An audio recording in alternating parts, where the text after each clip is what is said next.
La démocratie du plus fort est toujours la meilleure. C'est comme ça.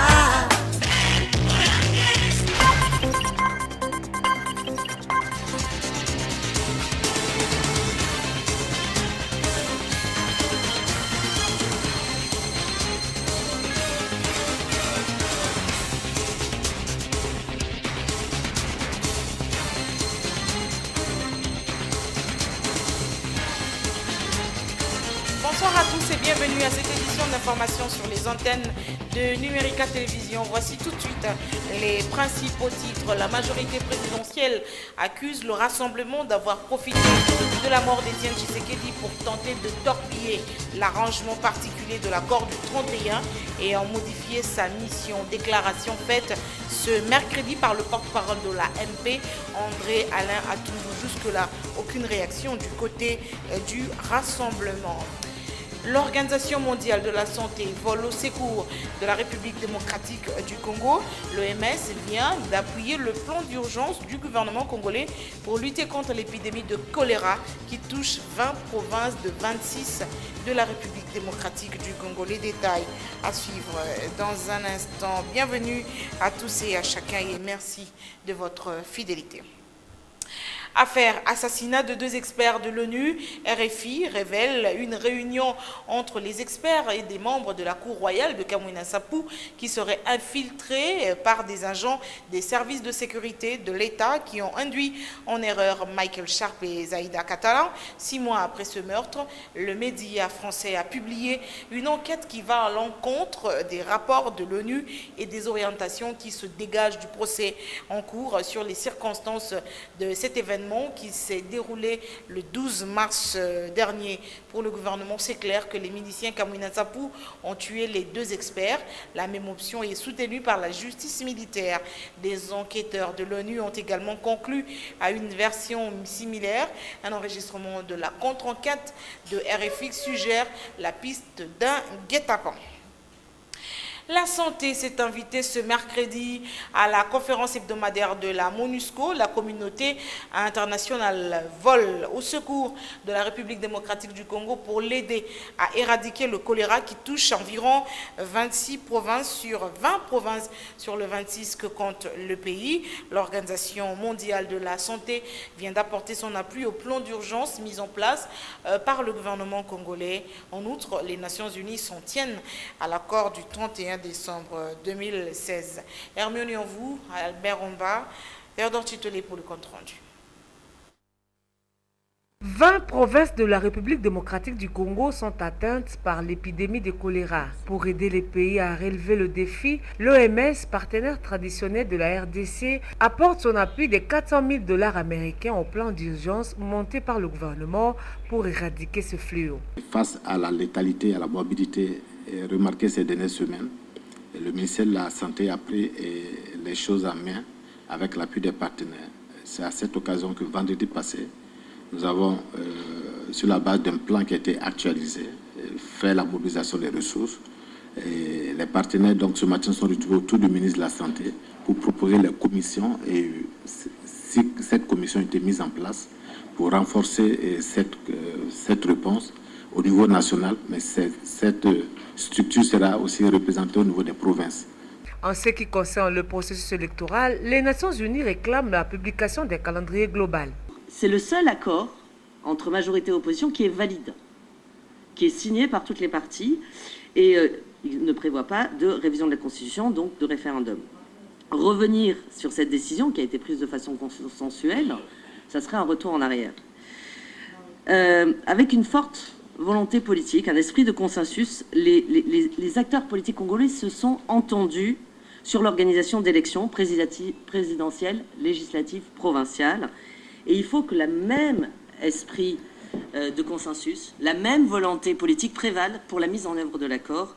Nous restons donc sur la même ligne, c'est-à-dire que nous attendons la publication d'un calendrier et la mise en œuvre, comme je le disais, complète et de bonne foi de cet accord. Le Conseil de sécurité de l'ONU convoque une session spéciale le 18 septembre prochain pour traiter de l'évolution du processus de paix en RDC. Santé toujours, environ 400 cas des paludismes répertoriés au centre de santé de Rousamambo en groupement Ikobo dans le territoire de Walikale. Nous sommes dans la province du Nord Kivu. Rien que pour le mois d'août, selon les sources médicales, les mêmes sources affirment qu'en plus du paludisme, 299 cas d'infection pulmonaire aiguë ont été aussi répertoriés. La majorité des malades enregistrés sont des enfants, des déplacés de moins de 5 ans. La cause principale de ces maladies est la vulnérabilité des déplacés, mais aussi le manque de moustiquaires imprégnés d'insecticides et d'eau potable. Les responsables du centre demandent l'aide du gouvernement congolais et des humanitaires pour prendre en charge ces malades.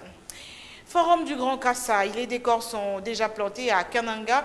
Ces assises s'ouvrent ce vendredi 15 septembre. Plusieurs officiels et notables sont sur place pour préparer le lancement de cette messe sur la paix. Le vice-ministre de l'Intérieur, Basile Olongo, les gouverneurs Alphonse Ngoï Kassanji du Kassai oriental, Marc Manyanga du Kassai, Patrice Kamanda de la province de Lomami, Justin Milonga du Kassai oriental, Kassai central, ainsi que plusieurs notables de l'espace kassaïen composent la délégation qui a foulé le sol de Kananga ce mardi en provenance de Kinshasa. Ce déplacement s'inscrit dans l'esprit de baliser la voie à la tenue du forum sur la paix, la reconstruction et le développement dans l'espace kassaïen. Ce mercredi, un comité préparatoire ad hoc devrait se mettre déjà au travail. Autre chose à présent, la majorité présidentielle accuse le rassemblement des forces politiques et sociales acquises au changement de profiter de la mort d'Étienne Tshisekedi pour tenter de torpiller l'arrangement particulier de l'accord du 31 décembre 2016 et en modifier sa mission. Dans une déclaration lue ce mercredi par son porte-parole, Alain Toundou, la MP félicite à ce sujet Joseph Kabila qui, d'après elle, a réussi à sauver la situation. La réaction de la plateforme de l'opposition devrait tomber dans les heures qui suivent. Dans un autre chapitre, les professeurs de l'université de Kinshasa ont annoncé la poursuite de leur mouvement de grève. C'était hier à l'issue d'une assemblée générale. Après évaluation de leur contact avec le gouvernement, la communauté universitaire dit avoir constaté aucune avancée à leurs revendications. Félix Silunga et Manitangu reportage. Si d'autres associations syndicales ont suspendu leur mouvement de grève, il n'en est pas le cas avec l'association de professeurs de l'université de Kinshasa qui ne décolère pas pourtant. Après le tour d'horizon des contacts pris avec ceux des responsables du pays chargés de résoudre les problèmes posés par la communauté universitaire, l'Assemblée des professeurs n'a constaté aucune avancée en termes de réponse à leurs revendications. Pour cela, les professeurs de l'université de Kinshasa décident de poursuivre la grève. À toute fin utile, les réclamations des professeurs se résument à l'application de la loi cadre de l'enseignement promulguée par le chef de l'État depuis le 11 février 2014, au réajustement des salaires au taux budgétaire 2017 et au remboursement du trop perçu sur le contrat d'achat véhicule. Même son des cloches au Conseil des professeurs d'université du Congo, entre-temps le CEPUC stigmatise la prise en charge des professeurs par les parents. Le CEPUC n'a qu'un seul point qui l'a amené en grève. Il n'y a qu'une seule motivation, c'est le réajustement du salaire au taux du jour. Et un autre élément qu'il faut souligner, le gouvernement ne peut pas se complaire avec cette solution qui constate que les parents, les étudiants payent les professeurs. Nous n'avons pas signé le contrat avec ces gens-là. Du sport, le Daring Club Motema Pembe version 2017-2018 est en chantier. La première séance d'entraînement a eu lieu hier avec des nouvelles recrues autour d'Otis Ngoma, l'entraîneur, mais du nouvel effectif, aucun nom n'a été dévoilé au public. Jérôme Tangou, représentant d'Obem Minaku, autorité morale du club, pour lui, le DSMP va installer son quartier général à Kintele au Congo-Brazzaville dans quelques jours pour une mise au vert. Le Daring Club Motema Pembe New Look, le DSMP version 2017-2018, c'est deux compétitions en vue, les championnats nationaux de football et la prochaine Coupe de la CAF. En soi, deux échéances sportives pour Daring qui voudraient afficher un nouveau visage. Un visage de puissants déjà en chantier. Autour d'Otis Ngoma, l'entraîneur des nouveaux joueurs, sans aucun détail sur le nom de ce joueur. Mais des joueurs qu'on le voudrait grands, comme le dit Jérôme Ntangou, le représentant d'Obem Minaku, l'autorité morale du club. La liste vous sera déroulée d'ici là, parce que je n'ai pas tous les noms en tête. Mais je pense que nous avons recruté des grands joueurs d'ici comme de l'extérieur. Ça, c'est une assurance que je peux donner à tout le monde. Plus explicite, le DSMP version 2017-2018 équivaut aux 3/4 de son effectif d'hier et un quart constitué de nouveaux joueurs. Vous savez, nous avons plusieurs challenges cette saison. Nous avons tenu compte de ça par rapport à notre recrutement. Donc, ce que je peux à ce stade vous rassurer, nous avons gardé l'ossature à 3/4 et le 1/4 sera renforcé par ce qui vient d'arriver. À propos de ces échéances sportives, Daring voudrait figurer parmi les 3 meilleurs clubs du pays en 2018 et dans 3 ans jouer une finale des compétitions africaines. Première des choses, nous devons travailler dans le sens de maintenir l'équipe à ce statut, c'est-à-dire parmi les 3 meilleurs sur le plan local. Deuxièmement, pendant les 3 années qui vont venir, par rapport au comité qui sera installé bien sûr d'ici là. Deuxièmement, faire de sorte qu'on puisse aussi avoir ne fût-ce qu'un trophée dans les 3 ans qui vont venir et jouer au moins une finale par rapport à la compétition africaine. Sport encore, tout est bien qui finit bien. Le tournoi de football loisir Bomoko Binza a réuni pendant plus d'1 mois les équipes de différents quartiers de la commune de Ngaliema. En finale, c'est l'équipe du quartier Kimpe qui a remporté la compétition contre Munganga par 4 tirs au but à 2 après le score d'un but partout à la fin du temps réglementaire. Paul Kazozo, commentaire. Pendant toutes les grandes vacances, toute la commune d'Ngaliema a vibré autour de Bomoko Binza. Bomoko Binza, une initiative de 2 frères, Eric Katwala et Olivier Katwala. Bomoko Binza est un tournoi de football loisir avec des clubs de différents quartiers de cette municipalité réunis autour d'un beau ballon de football. En finale de cette 2e édition, finale jouée au terrain du centre supérieur militaire, l'équipe du quartier Kimpe a remporté les trophées mis en jeu au bout de sa victoire par 4 tirs au but à 2 devant la formation du camp Munganga. Pourtant, le camp Munganga, les premiers avaient ouvert le score à la 42e minute, avant que le quartier Kimpe n'égalise à la 72e minute pour le nul d'un but partout à la fin du temps réglementaire. La petite finale a vu le camp Cuba sortir vainqueur par 1-0 devant le club de l'IPN Parting. Pour sa victoire par 3-1, le camp Mabaya a occupé la 5e place aux dépens du quartier Boadi. Ainsi, tout est bien qui finit bien pour cette 2e édition de Bomoko Binza. Bomoko Binza avec comme objectif le raffermissement de liens de solidarité et de fraternité entre les fils et les filles de la monticule. À ce titre, Bomoko Binza a bien occupé tout Binza avec de bons moments de divertissement et de loisirs pendant les grandes vacances. Ainsi, cette finale ferme la porte de la 2e édition de Bomoko Binza et ouvre ainsi et annonce ainsi la 3e édition prévue en 2018, toujours pendant les grandes vacances. Sport enfin, samedi 16 septembre à Obeid, au Soudan. Le tout-puissant Mazembe sera reçu par Al-Hilal Obeid. C'est dans le cadre du match aller des quarts de finale de la Coupe de la Confédération de la CAF. Le club de Lubumbashi est arrivé ce matin en provenance de Khartoum, la capitale soudanaise. Ce soir à 20h, le tout-puissant Mazembe va s'entraîner à la découverte du match. Jusque-là, tous les joueurs se portent bien, selon une dépêche soudanaise proche de l'équipe louchoise. La délégation est composée de 28 personnes. Par conséquent, certains joueurs, notamment Salif Koulibaly, blessé à la cheville, Kofi Kwame, malade, Deo Kanda, à nouveau blessé, et Trésor Poutou, sont restés à Lubumbashi. En dehors de nos provinces, la Cour constitutionnelle de l'Angola, dont le jugement sur la requête en annulation des résultats de l'élection générale du 23 août dernier était attendu ce jeudi, a finalement validé la présidentielle.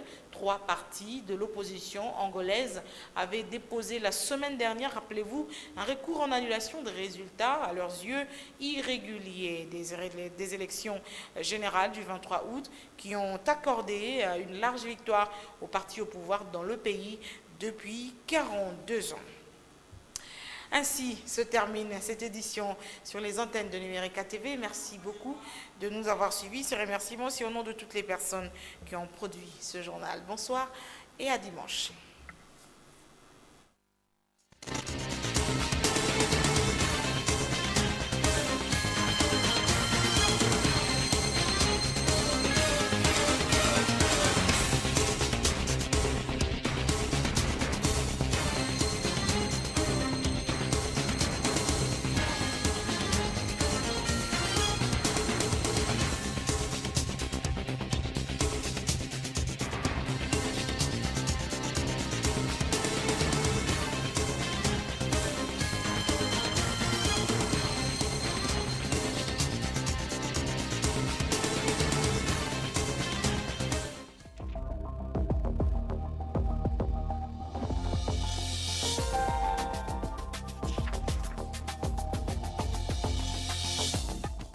La revue de presse de ce mercredi 13 septembre 2017 s'ouvre avec le dossier sur les élections. L'avenir nous informe que l'enrôlement dans le Kasaï a débuté et la première carte d'électeur est délivrée depuis hier. L'enrôlement a débuté dans la ville de Chikapa. Le vice-président de la CENI, Norbert Bassengezi, qui a lancé l'opération, a déclaré que le dernier verrou venait ainsi de sauter. Désormais, le cap est fixé sur les élections.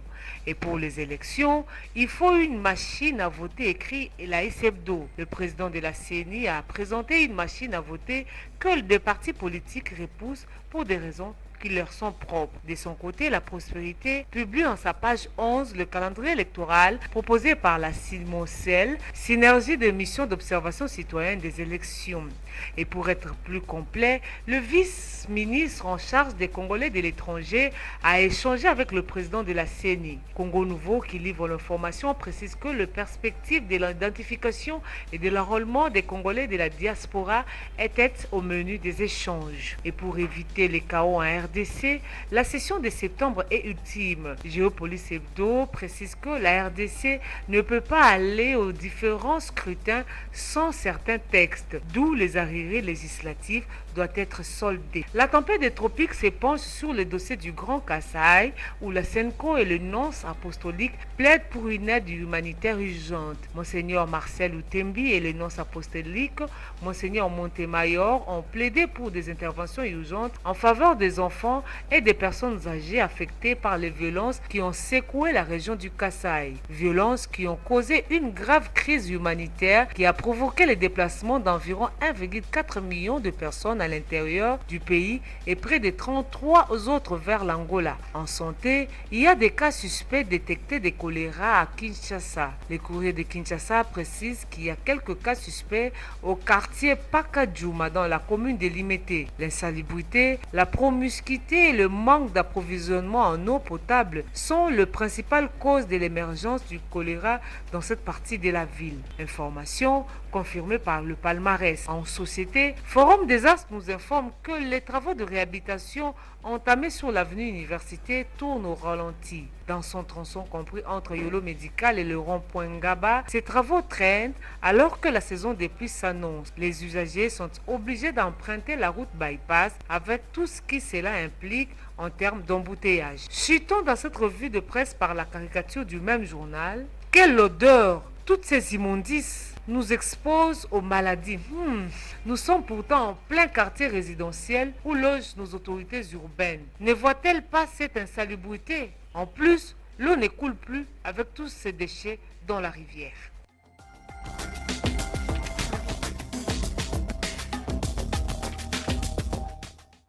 Les familles Jérôme Mbouyi Wamulamba, Joseph Mbouyi Tijiba, Emery Tindingi Makolo et ambassadeur Marcel Moulumba Tidimba annoncent à tous les proches, aux amis et connaissances qu'il a plu au Seigneur de rappeler à lui l'âme de leur frère aîné Honoré Kabengele Munzemba, décédé à Gaborone, au Botswana, le vendredi 8 septembre 2017.